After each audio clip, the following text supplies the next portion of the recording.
नमो नमः। भवतां सर्वेषां सर्वासां च स्वागतम्। ध्वनिः श्रूयते? हाँ, अस्तु। तर्हि अस्माकं प्रसङ्गः चलति काव्यप्रकाशे आर्थीव्यञ्जनायाः प्रसङ्गः। तत्र तृतीय उल्लासे तत्र आर्थीव्यञ्जनायाः प्रसङ्गः तत्र विशेषरूपेण प्रतिपादयितः आचार्यमम्मटेन। तत्र आर्थीव्यञ्जनायाः दशभेदाः दशनियामकतत्त्वानि तत्र निरूपयितानि मम्मटेन। तत्र नियामकतत्त्वानि वक्तृबोधव्यकातूनाम् इत्यादीनि तत्त्वानि नियामकतत्त्वानि सन्ति। आचार्य मम्मट ने अभिधामूला व्यंजना का निरूपण करने के पश्चात तृतीय उल्लास में आर्थी व्यंजना का जो विवेचन किया है उसमें उन्होंने वक्तृबोधव्यकाकूनाम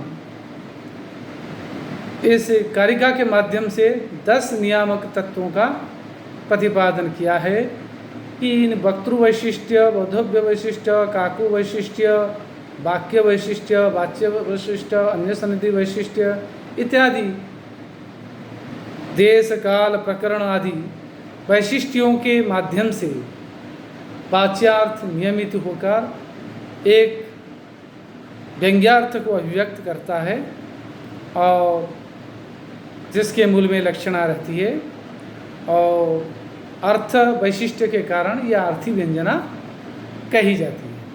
और इस व्यंग्यार्थ को न अभिधार्थ प्रतिपादन कर सकता है न लक्षणा व्यापार उसको प्रतिपादित कर सकता है।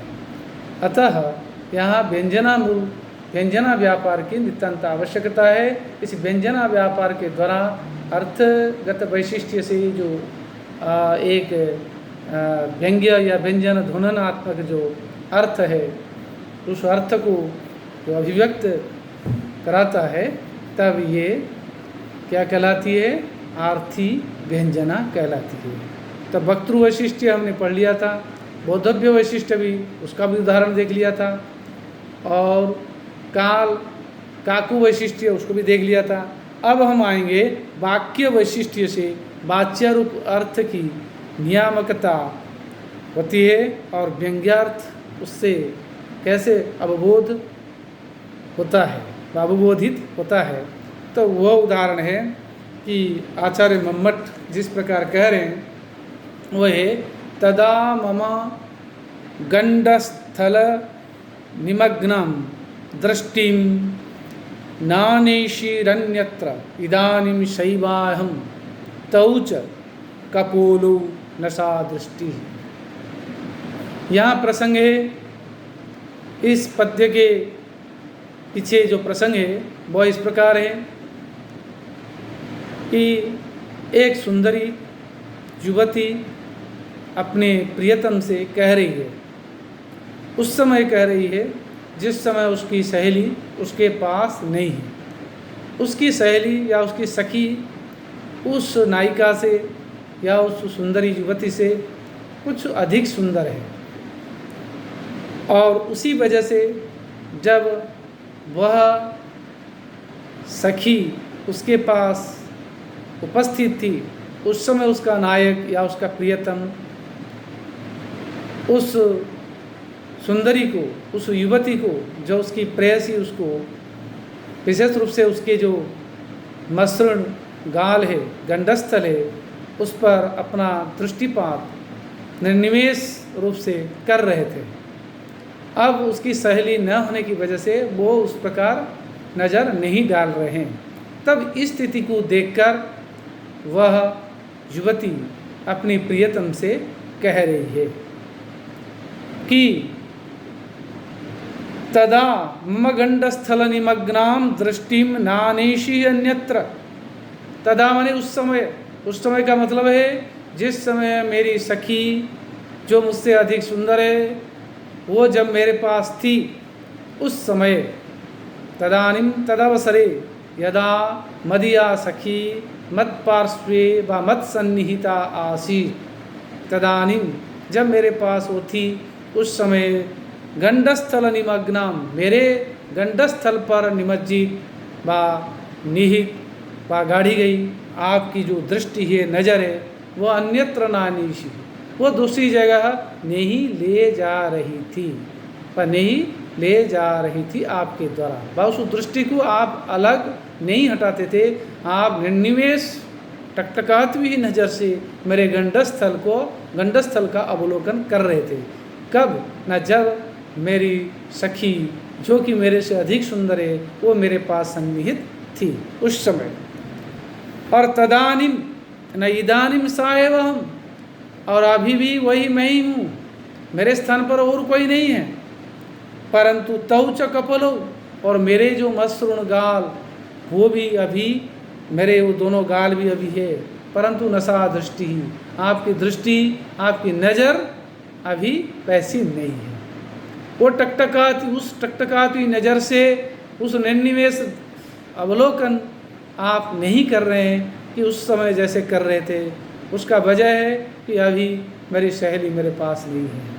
तो ये जो वाक्य वैशिष्ट्य है, इस वाक्य की वैशिष्ट्य से जो नायिका नायक से जो कह रही है, इस वाक्य का एक जो भाव आ रहा है, इस भाव के द्वारा ये अर्थ निकलता है कि अत्र मत्सखीम कपोल प्रतिबिंबिता, मत्सखीम कपोल प्रतिबिंबिता, मेरी जो सहेली जो उस समय मेरे कपोल, मेरे गंडस्थल पर जो प्रतिबिंबित हो रही थी, इसीलिए उस प्रतिबिंबित मेरी सखी को पश्यतः देखने वाले ते दृष्टि ही, तुम्हारी नज़र अन्यावेभू कुछ और थी, और चलितायाम तस्याम अन्यायवेभू, और उसकी चले जाने पर आपकी दृष्टि कुछ और हो गई, आपकी नज़र कुछ और हो गई।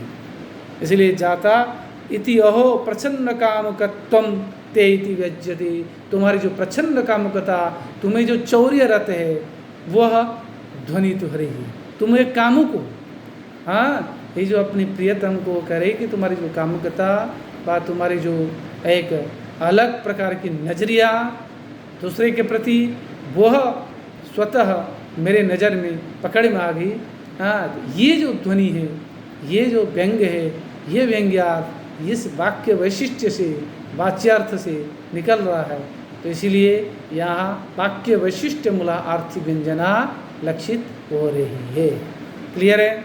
अब आगे वाच्य वैशिष्ट्य से वाच्य रूप अर्थ का व्यंग्यार्थ प्रत्यायकता कैसे है, उसको आप देख लीजिए। उसका उदाहरण है कि कोई नायक किसी नायिका से, या कोई प्रेमी प्रेमिका से हैं, या गुप्त प्रेमी अपनी गुप्त प्रेमिका से कह रहा है, उद्देश्योयम सरस कदली श्रेणी शोभातिशायी कुंजोत्कर्षांकुरितरमणि विभ्रमो नर्मदायाः किंचैतस्मिन् सुरतसृहता स्तन्नितेवान्ति वाता ईशामग्रे सरति कलिता कांडकोपो मनुः। वो नायक, वो प्रियतम, वो गुप्त प्रेमी अपनी गुप्त प्रेमिका से कह रहा है एक स्थान को देख करके, कर कि उद्देश्य वयम सरस कदली श्रोणी शोभातिशायी, कदली श्रेणी शोभातिशायी, उद्देश्य वयम, अयम उद्देश्य, इदम स्थानम, ये जो स्थान है, पायम प्रदेश, ये जो प्रदेश है, ये जगह है, सरस कदली श्रेणी शोभातिशायी, रसवान व हरे केलों के जो वृक्ष हैं, उन वृक्षों से अत्यंत शालिता से युक्त है, अत्यंत सौंदर्य है, अत्यंत सुंदर है जगह, अत्यंत सुंदर स्थान है, अत्यंत रमणीय स्थान है, क्योंकि हरे केलों का वन है, केलों का वृक्ष है यहाँ लगे हुए हरे भरे। और कुंजोत्कर्षांकुरितरमणि विभ्रमो नर्मदाया, और नर्मदाया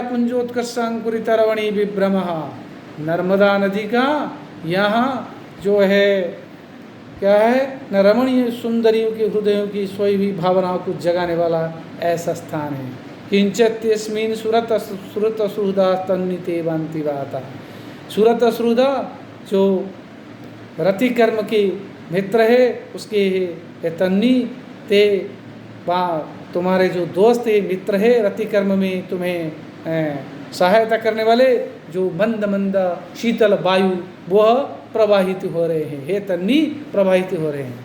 ये समग्रे सरति कलिता कांडकोप मनु। बिना कारण के जो मनोभू है कामदेव, मनसीज कहते हैं, मनोभू बोलते हैं कामदेव को, क्योंकि मनसी जायते इति मनसी जाह, मनसी भवति इति मनोभू।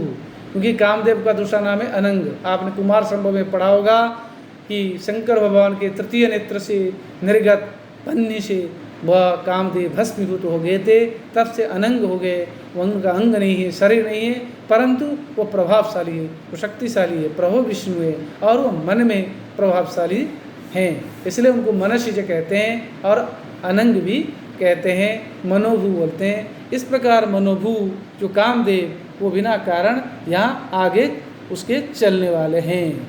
तो ये जो बात है, इस प्रकार जो वाच्यार्थ निकल रहा है, इस वाच्यार्थ के वैशिष्ट्य से यहाँ ये ध्वनित हो रहा है कि ये स्थान अत्यंत रमणीय है। यहाँ हमारे सुरत कर्म करने के लिए ये एकदम फिट जगह है, स्वीटेबल जगह है, ये एकदम समुपयुक्त स्थान है, यहाँ हम रतिकर्म कर सकते हैं। इसलिए रथार्थम प्रविशयति व्यंग्यम, यहाँ रथ के लिए रतिकर्म करने के लिए, यहाँ हमारे गुप्त प्रेम संभोग कार्य को निष्पादित करने के लिए, संपादित करने के लिए हम इस लता कुंज में इस स्थान पर हम प्रवेश कर सकते हैं, प्रवेश कीजिए, हम प्रवेश करते हैं। इस प्रकार जो व्यंग्यार्थ निकल रहा है, इसलिए ये वाच्यार्थ वाच्य वैशिष्ट्य से यह अर्थ वाच्य वैशिष्ट्य युक्त आर्थी व्यंजना लक्षित हो रही है। इसी प्रकार दूसरा उदाहरण है, जो दूसरा नियामक तत्व है अन्य सन्निधि वैशिष्ट्य। उसका उदाहरण में आचार्य मम्मट कह रहे हैं कि नुदत्यानार्द्रमनाः श्वश्रुमां गृहभरे सकले क्षणमात्रं यदि संध्यायां भवति न वा भवति विश्रामः। नुदत्यार्द्रमनाः श्वश्रुमां गृहभरे सकले क्षणमात्रं यदि संध्यायां भवति न वा भवति विभ्रमः। यहाँ प्रसंग है कि एक प्रेमी और प्रेमिका, एक युवक एवं युवती जो कि एकांत में मिलते हैं, तो एक बार वह युवक या उस प्रेमी उस प्रेमिका के घर के सम्मुख आ गया इसी उद्देश्य से कि उससे पूछे कि भाई कब मिलना है। अब पूछे तो वचन से कैसे पूछे, वो वहाँ समक्ष उसके सामने वो घूम रहा था, तभी अंदर जो कमरा जो घर है, घर के अंदर की जो वो युवती थी वो दरवाजे के सम्मुख आ जाती है और दरवाजे के पास वहाँ और भी लोग होते हैं, विशेष रूप से उसकी सासू माँ होती है, और भी लोग होंगे, लेकिन वहाँ वो कैसे कहेगी ना वो कैसे कहेगा। उसको देखकर वो युवती समझ गई कि भाई ये जानना चाहते हैं कि भाई कब मिलना है। उस भाव को भाप ली और भाप कर वह वहाँ कह रही है, वो जो कह रही है उस बात से उस जो कह रही है जिस उद्देश्य से बात जिस अर्थ को कहना चाहती है केवल वही युवक ही समझ पाता है और माँ और बाकी लोग समझ नहीं पाते। वो बात को वो संप्रेषित कर देती है इस पद्य के माध्यम से, इस कथन के माध्यम से। यह अन्य सन्निधि वैशिष्ट्य, अन्य सन्निधि माने दूसरे लोग हैं, इसलिए इस प्रकार वो कह रही है कि उसके देवर होगा, उसकी भाई होगी व उसका बहन होगा या उसकी सासू माँ होगी, कोई ना कोई वहाँ उपस्थित है। तब वो कहती है कि आर्द्रमनाः अनार्द्रमनाः श्वश्रु, जो अनार्द्रमनाः श्वश्रु, श्वश्रु माने सासू माँ, उसका विशेषण है अनार्द्रमनाः, जो आर्द्रमना नहीं है, जिसकी संवेदना नहीं है, जो अत्यंत कठोर हृदय वाली है, जिसका अंतःकरण बिल्कुल दृढ़ है, जो कठोर है, ऐसी कठोर दिल वाली मेरी सासू गृह भरे सकले माम नुदती, घर के समस्त कार्य में मुझे प्रेरित करती रहती है, मुझे कहती रहती है कि ये काम कर लो, वो काम कर लो, वो काम कर लो। अब क्या करूं, मुझे तो कोई समय मिलता ही नहीं। ठीक है, तो समय कब मिलता है ना, मुझे केवल क्षण मात्र में यदि संध्यायां भवति न वा होती विश्राम, हो सकता है शाम के समय मुझे थोड़ा समय मिल जाए या नहीं भी मिले। तो संध्या से मुझे समय मिले न मिले, बाकी समय तो मेरे को समय नहीं है। इस प्रकार बात को घुमा करके उसने अपने वक्तव्य को उपस्थापित कर दी। वक्तव्य क्या है कि भाई संध्या काल ही समुचित समय है, हमें गुप्त रूप में मिलने का समय है, जो गुप्त स्थान है वहाँ में सायं को उपस्थित हो जाएंगी। ये मैसेज, ये संदेश उसने, ये भाव उसने अभिव्यक्त कर दी अपने प्रेमी के प्रति। ये जो व्यंग्यार्थ है, ये व्यंग्यार्थ अन्य सन्निधि वैशिष्ट्य, सासू माँ या और कोई परिवार सदस्य हैं वहाँ, उनकी उपस्थिति की वजह से इस प्रकार जो प्रयोग किया है, इसलिए अन्य सन्निधि वैशिष्ट्य मूला आर्थी व्यंजना यहाँ लक्षित हो रही है। अब ये इस प्रकार वृत्ति में करे, अत्र संध्या संकेत काल इति तटस्थम प्रति कयाचित द्युत्यते। तो तटस्थ है किसी के प्रति ये संध्या काल ही उपचित समय, समुचित समय है, इस प्रकार संदेश उसने प्रेषित कर दिया। ये व्यंग्यार्थ निकला।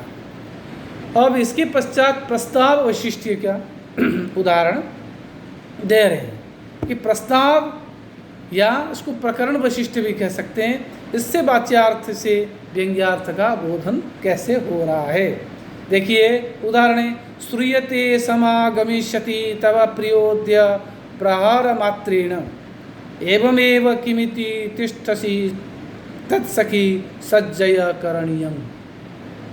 देखिए ये भी अत्यंत महत्वपूर्ण प्रसंग है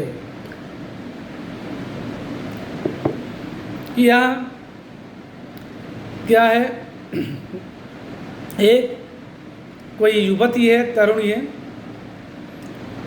प्रसिद्ध भर्तृका भी उसको कह सकते हैं, क्योंकि उसकी पतिदेव काफ़ी दिनों से बहुत दूर थे। क्योंकि पहले ज़माने में ऐसे होता था कि व्यापार वर्ग के जो लोग हैं, व्यापार करने के लिए बहुत दूर निकल जाते थे। 6 महीने, साल भर, 2 साल ऐसा समय अतिबाहित करके वो घर आते थे। यहाँ नई नवेली दुल्हन जो विवाह जिसके साथ होता है, वो अपनी जो मन की कामनाएं हैं, व मन की भावनाएं हैं और शारीरिक की जो आवश्यकता हैं, जो यौवनगत आवश्यकता हैं, उसकी पूर्ति के लिए वो बुभुक्षित रहती है और वह पीछे से किसी ना किसी रूप में उसको क्या करती है ना, पूर्ण करने के लिए प्रयास करती है। तो इसलिए कोई एक युवती उसके प्रियतम के पीछे या दूसरे पुरुष से उसका संबंध है और उसके लिए वो तैयार हो रही थी, लेकिन उसी समय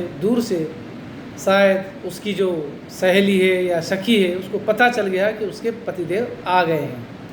अब और वो आ जाएं और देखें कि इस अवस्था में इतनी तैयार सज धज के हैं, कहाँ जा रही है, इसका मतलब मेरे पीछे कुछ गड़बड़ कर रही है, ये बात हो सकती है। तो इसलिए उस बात को दबाने के लिए वो कहती है, वो सखी उस युवती से कह रही है, उस नायिका से कह रही है, क्या कह रही है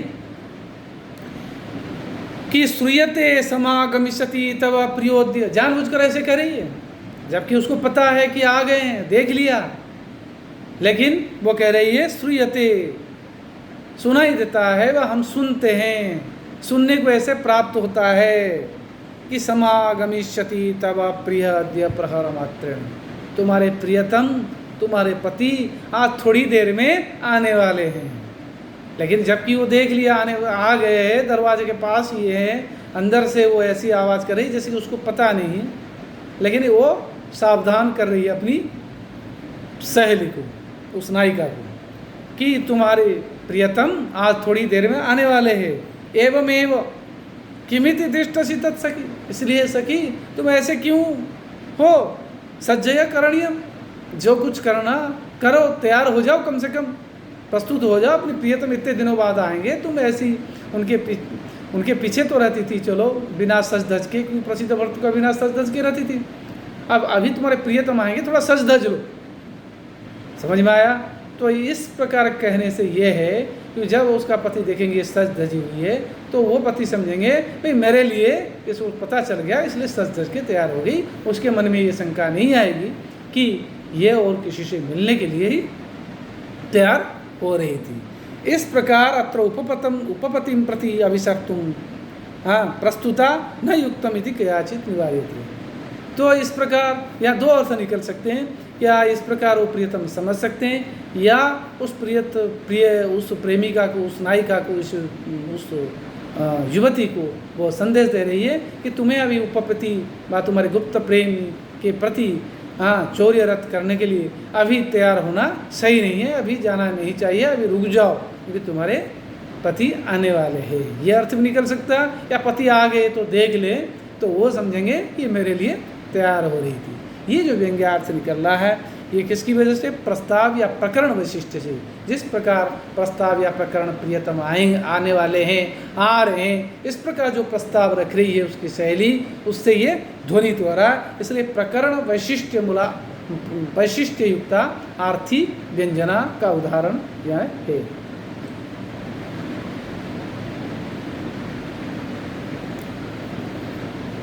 एवं उसके पश्चात देश वैशिष्ट्य का बता रहे हैं। देश वैशिष्ट्य से वाच्यारूप अर्थ से कैसे व्यंग्यार्थ का अवबोधन होता है। अन्यत्र यूयं कुसुमावचायं कुरुध्वमत्रास्मि करोमि सख्या नाहं हि दूरं भ्रमितुं समर्था प्रसीदतायं रचितोऽञ्जलिर्वा। तो ये प्रसंग है कि कभी नदी के किनारे पुष्पोद्यानों में फूल तोड़ने के लिए बहुत सारी युवतियाँ तरुणियाँ गई हुई हैं। तो उनमें से एक तरुणी, उसका जो आचरण है कुछ गलत है, वो व्यभिचारिणी है, स्वैर विहारार्थी है। बाकी तो फूल तोड़ने के लिए आते हैं, लेकिन एक फूल तोड़ने के बहाने वो अपने गुप्त प्रेमी से मिलने आती है। तब ऐसी जगह वो पहुंच जाती है जिस जगह वो प्रेमी पहले से छुपा बैठा हुआ, उसको पता है वहाँ मिलेगी, ताकि वहाँ से अपनी सहेलियों को दूर कर दें और अकेली रह जाए, ताकि अपने प्रेमी से वो मिलकर अपना कार्य साधित कर ले। इसलिए अपने सहेलियों से वो कह रही है, क्या कह रही है? न अन्यत्र यूयं कुसुमावचायं कुरुध्वम, तुम लोग दूसरी जगह चले जाओ, थोड़ा यहाँ से दूर जा करके फूल तोड़ लो। यहाँ के जो फूल मैं तोड़ ली थी। क्या कह रहे हैं कि अन्यत्र यूयं कुसुमावचायं कुरुध्वम, आप लोग फूल तोड़ने के काम दूसरी जगह चले जाइए। सख्या ना हम दूरम भ्रमितुम समर्था, क्योंकि मैं ही दूर नहीं जा सकती है, मैं थकी हुई हूँ, मैं क्लांत हूँ, मेरे पैर में दर्द है, कुछ बहाना बना ली, और इसलिए मैं आपको हाथ जोड़ रही हूँ, मुझे ऊपर प्रसन्न हो, आप दूर चले जाओ, मुझे ये जगह छोड़ दो, मैं इस जगह फूल तोड़ लूँ। ताकि क्या हुआ, ना वो सहेलियाँ दूर चली जाएगी और ये जगह एकांत हो जाएगा, और आराम से एकांत में वो अपने प्रेमी से वो प्रेमिका मिलके अपना जो लक्ष्य, अपनी जो इच्छाएं अरमाने, उसको पूर्ण करने में समर्थ हो जाएगी। तो इस प्रकार अत्र विविक्तोऽयं देश इति प्रच्छन्न कामकत्वया विचार्यतम् इति आश्वस्तं प्रति कयाचित निबध्यते।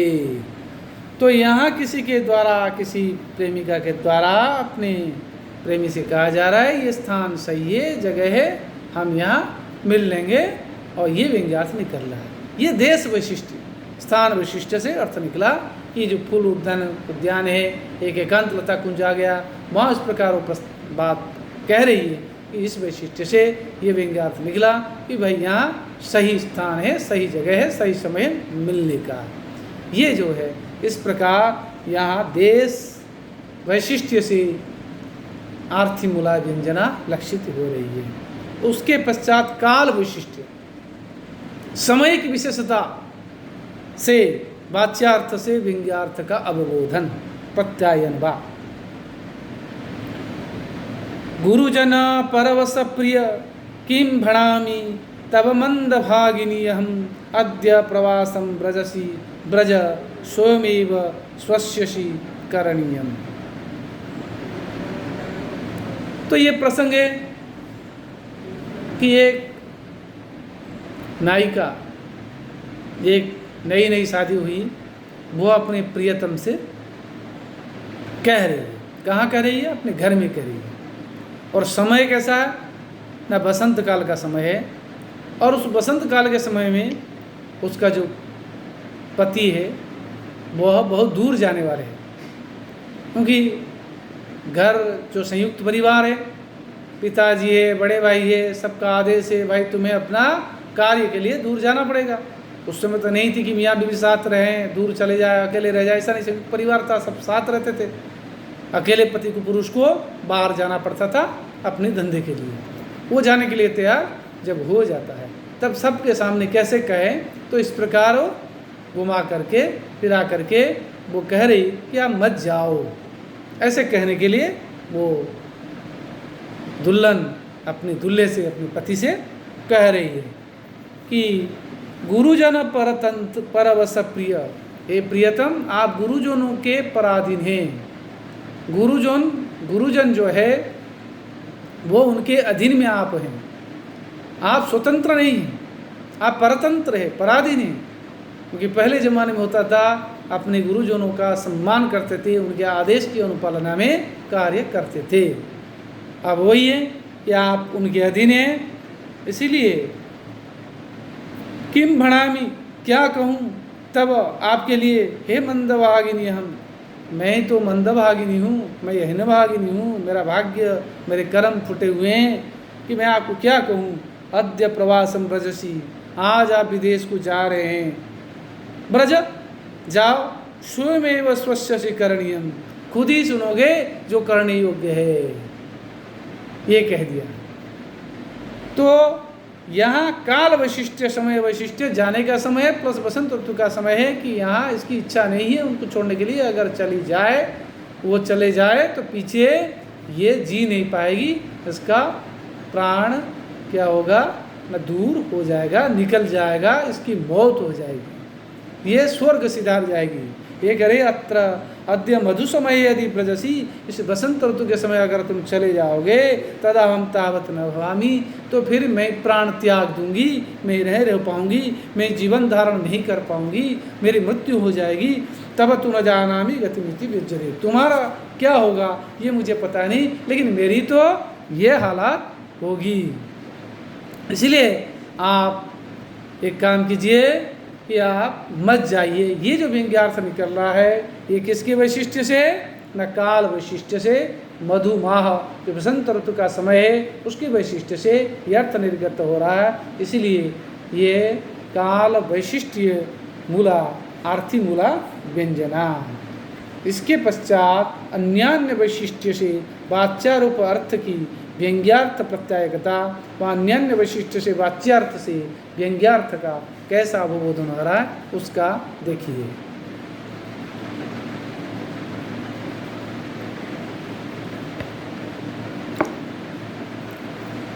इसका उदाहरण है द्वारोपांत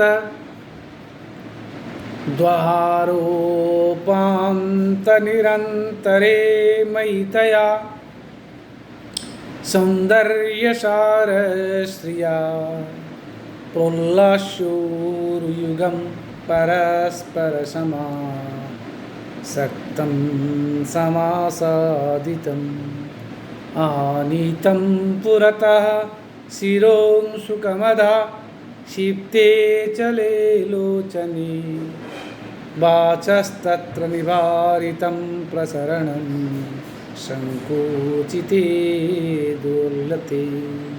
यहाँ प्रसंग है, एक युवक, एक पुरुष अपने मित्र से, पुरुष मित्र से कह रहा है कि हे मित्र सुनो, क्या न द्वारोपांत निरंतरे मयितया, कि मैं एक गांव की कोई युवती है, सुंदरी है, उसके घर के दरवाजे के पास जब मैं पहुंच गया तब तया उसके द्वारा सौंदर्य सारसिया, उस सौंदर्य सारसी सौंदर्य सारभूत लक्ष्मीभूत व सौंदर्य लक्ष्मीभूत, वो अत्यंत सुंदरी उस नारी के द्वारा, उस युवती के द्वारा, कब द्वारोपांत निरंतर मई, जब उसके घर के दरवाजे के पास मैं उपस्थित हो गया, तब उसके द्वारा क्या किया गया, न प्रोल्लास्यो उरुजुगम, उरुजुगम माने दोनों जो जंघे उनको फैला दी उसने, फैला कर फिर क्या किया, परस्परम समासक्तम समासादितम,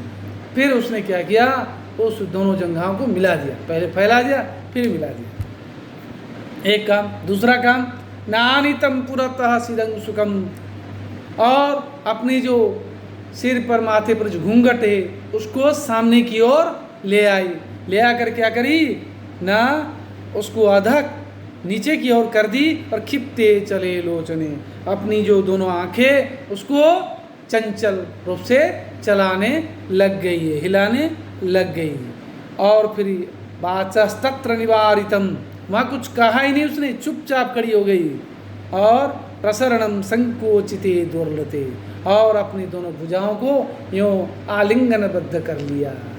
ये जो है आप देखिए, ये चेष्टा वैशिष्ट्य, अन्यान्य वैशिष्ट्य माने चेष्टा वैशिष्ट्य, चेष्टा में बता रहे हैं कि ऐसे कर रही जंघा, चेष्टा वैशिष्ट्य, चेष्टा वैशिष्ट्य के अनुरूप वो कह रहे हैं यहाँ जो चेष्टा है कि अपनी जंघाओं को फैलाना, फिर उसको एक दूसरे से सटा देना, फिर दोनों भुजाओं को आलिंगनबद्ध करना, नीचे की ओर अपने घूंघट को लेकर आंखों को चलाना, और दोनों भुजाओं को आलिंगनबद्ध कर लेना, इन चेष्टाओं के द्वारा वो कहना चाह रही कि प्रच्छन्न कांत विषय आकुत विशेष ध्वन्यते, कि गुप्त रूप से मैं आपसे प्रेम करना चाहती हूँ, या मुझे आपसे प्यार है, प्रेम है, मोहब्बत है, मुझे आपसे आपके शारीरिक संबंध की अपेक्षा है, इस प्रकार की जो मनोगत भावना उसको उसने अभिव्यक्त कर डाली, ये व्यंग्यार्थ निकल रहा है। इस चेष्टा वैशिष्ट्य के कारण, इस चेष्टा व अन्य वैशिष्ट्य के कारण यहाँ अर्थी व्यंजना लक्षित हो रही है।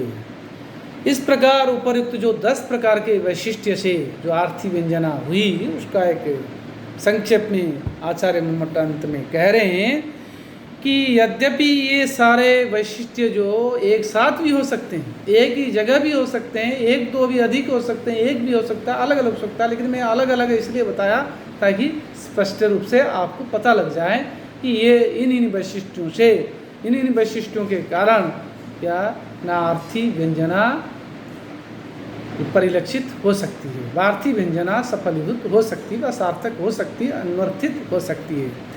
तो इस प्रकार ये कह रहे निराकांक्षत्व प्रतिपत्ते प्राप्तावसरतया च पुनः पुनः उदाहरियते। मैंने इसीलिए यद्यपि निराकांक्ष या कोई निराकांक्षता है, साकांक्षता नहीं है, और मैंने अलग अलग रूप से यहाँ उदाहरण प्रस्तुत मेरे द्वारा की गई है। क्या ना वक्तृ वैशिष्ट्य कह रहे ना, वक्त्रादीनां मिथ संयोगे दिकादिभेदन, ये जो वक्तृ वैशिष्ट्य, बोधव्य वैशिष्ट्य, काकु वैशिष्ट्य, देश वैशिष्ट्य, एक दो साथ भी हो सकते हैं, अलग अलग भी हो सकते हैं, लेकिन मैंने इसलिए बताया अनेन क्रमेण लक्ष्य व्यंग्योश्च व्यंजकत्वम उदाहरण। जिस प्रकार वाच्यार्थ से व्यंग्यार्थ का बोध हो रहा अर्थीमूला व्यंजना में, उसी प्रकार अर्थीमूला व्यंजना से लक्ष्यार्थ से भी व्यंग्यार्थ भी बोध होगा, व्यंग्यार्थ से भी व्यंग्यार्थ का भी बोध होगा। वाच्यार्थ जैसे वाचक बन रहा है, लक्ष्यार्थ भी ऐसे वाचक बन सकता है, व्यंग्यार्थ भी ऐसे वाचक बन सकता है। क्योंकि सबसे पहले आचार्य मपट ने कहा था, आपको याद होगा वो कारिका है, सर्वेषां प्रायशोर्थानं व्यंजकत्वमपिष्यति। प्रायः सभी अर्थों का व्यंजकत्व होता है, माने वाच्यार्थ भी व्यंजक होता है, लक्ष्यार्थ भी व्यंजक होता है, व्यंग्यार्थ भी व्यंजक होता है। ये पहले बता चुके हैं, इसलिए उस बात को यहाँ भी कह रहे हैं। जैसे साध्वी व्यंजना में, अभिधा मूला व्यंजना में ये बात होती है, इसी प्रकार अर्थी मूला व्यंजना में भी क्या है ना, लक्ष्यार्थ और व्यंग्यार्थ भी व्यंजक बन सकते हैं। परंतु एक बात और है, अर्थी मूला व्यंजन में ये नहीं समझना चाहिए कि शब्द की कोई भूमिका नहीं है, कोई उपादेयता नहीं है, ऐसी कभी धारणा बन जाए व ऐसी कभी भ्रांति पैदा हो जाए, इसलिए आचार्य मठ करे ऐसा नहीं है। क्योंकि शब्दार्थों काव्यम, शब्दार्थों सहितो काव्यम, ये तो मूल व्रत है, मूल दृढ़ है। शब्दों और अर्थ का पहले ही हमने जब काव्य का स्वरूप निरूपण किया था तब बताया था। आचार्य ब्राह्मण का जो उदाहरण है शब्दार्थों सहितो काव्यम तब लिया था हमने। रघुवंश का कालिदास का जो वागर्थाविव संपृक्तो, उस पद्य के माध्यम से ही बताया था कि शब्द और अर्थ के साथ साथ संबंध को, समन्वित संबंध को ही काव्य कहेंगे। इसलिए शब्द को छोड़कर अर्थ नहीं है, अर्थ को छोड़कर शब्द नहीं है। इसलिए आर्थिमूला व्यंजना में भी शब्द की उपादेयता है। उसकी कैसे रूप में? ना सहकारिता के रूप में। वहाँ अर्थ की प्रधानता रहेगी, इसलिए आर्थिमूला व्यंजना। लेकिन शब्द की प्रधानता न होते हुए भी शब्द तो उसके साथ अविनाभाव संबंध में है। साहचर्य संबंध है, अविनाभाव संबंध है, एक दूसरे को छोड़ नहीं सकते। इसलिए है। इस बात के लिए यहाँ कभी किसी मन में भ्रांति हो जाए, आर्थिमूला व्यंजना में शब्द की क्या अपेक्षा है व क्या आवश्यकता है, क्या उपादेयता है, इस शंका का समाधान करने के लिए मम्मट कहने शब्द प्रमाण वेद्योर्था व्यनक्त्यर्थांतरम यतः अर्थस्य व्यंजकत्वे तत्शब्दस्य सहकारिता। बोले शब्द प्रमाण के द्वारा ही अर्थ की अभिव्यक्ति होती है, अर्थ का अवबोधन होता है, और उससे अर्थांतरम भी, दूसरा अर्थ का भी प्रतिपादन भी होता है, जो जैसे व्यंग्यार्थ का अवबोधन भी उसी से ही होता है। इसीलिए अर्थस्य व्यंजकत्वे, जब अर्थ व्यंजक होता है, तत्शब्दस्य सहकारिता। अर्थ माने वाच्यार्थ, चाहे व्यंजक हो, चाहे लक्ष्यार्थ व्यंजक हो, चाहे व्यंग्यार्थ व्यंजक हो, लेकिन वहाँ शब्द उसकी सहकारिता करता है, वह साथ साथ रहता है। उसकी मदद के बिना वो वाच्यार्थ हो, लक्ष्यार्थ हो, चाहे व्यंग्यार्थ हो, वो व्यंग्यार्थ को प्रतिपादित नहीं कर सकते। इसलिए शब्द ही थी नहीं प्रमाणांतरण वेद्य अर्थ व्यंजक, दूसरे प्रमाण के द्वारा अर्थ व्यक्त नहीं होता है, ये व्यंजक अर्थ नहीं होगा। इसीलिए शब्द ही उसका क्या करता है? न सहायक सिद्ध होता है। इति काव्य प्रकाशे अर्थ व्यंजकता निर्णयो नाम तृतीय उल्लास। अब ये तीसरा उल्लास समाप्त हुआ। आगे चतुर्थ उल्लास जो अत्यंत महत्वपूर्ण है, क्योंकि यहाँ रस के स्वरूप का यहाँ विवेचन होगा। यहाँ ध्वनि तत्व जो है, मैंने आपको पहले बताया था, ये ध्वनि परंपरा के आचार्य हैं, ध्वनिवादी आचार्य है। आनंदवर्धनी जिस ध्वनि प्रस्थान की उपस्थापना की थी, जिस पर परवर्ती कुछ आचार्यों ने, विशेष रूप से महिम भट्ट आदि ने, व्यक्ति विवेककार जो महिम भट्ट आदि ने जो उसका विरोध किया था, प्रहार किया था, तो उसको पुनर्जीवित करने का काम आचार्य मठ ने किया है। इसलिए चतुर्थ उल्लास में इसने उस ध्वनि तत्व को एजिट, जैसे आप ध्वन्यालों को अगर पढ़े होंगे तो वहाँ ध्वनि के जब विभाजन करते हैं, अविवेकित वाच्य ध्वनि, विवेकित अन्य पर वाच्य ध्वनि, इस प्रकार जो ध्वनि का भेद निरूपण करके और ध्वनि के बारे में बताते हैं आचार्य आनंदवर्धन, उसी रूप में यहाँ मम्मट उसको और अच्छी तरह से उसकी समीक्षा करते हैं, उसका अवबोधन कराते हैं, उसकी व्याख्या करते हैं, ताकि सहृदय हृदय गम्य बनाते। यह आचार्य मठ की विशेषता। इस दृष्टि से चतुर्थ उल्लास अत्यंत महनीय है। और आगे इसी क्रम में ये रस जो है इसी ध्वनि का एक पाठ है, इसलिए रसध्वनिवादी आचार्य मठ भी कहलाते हैं। और उस रस का स्वरूप, रस कितने, ये सब बातें यहाँ वर्णित होंगी। तो अगर समय है, अगर आप चाहें तो हम आज और थोड़ा पढ़ें, नचेत प्रश्न उत्तर कर लें, जैसी इच्छा। पर्याप्त अस्ति महोदय। पर्याप्त है।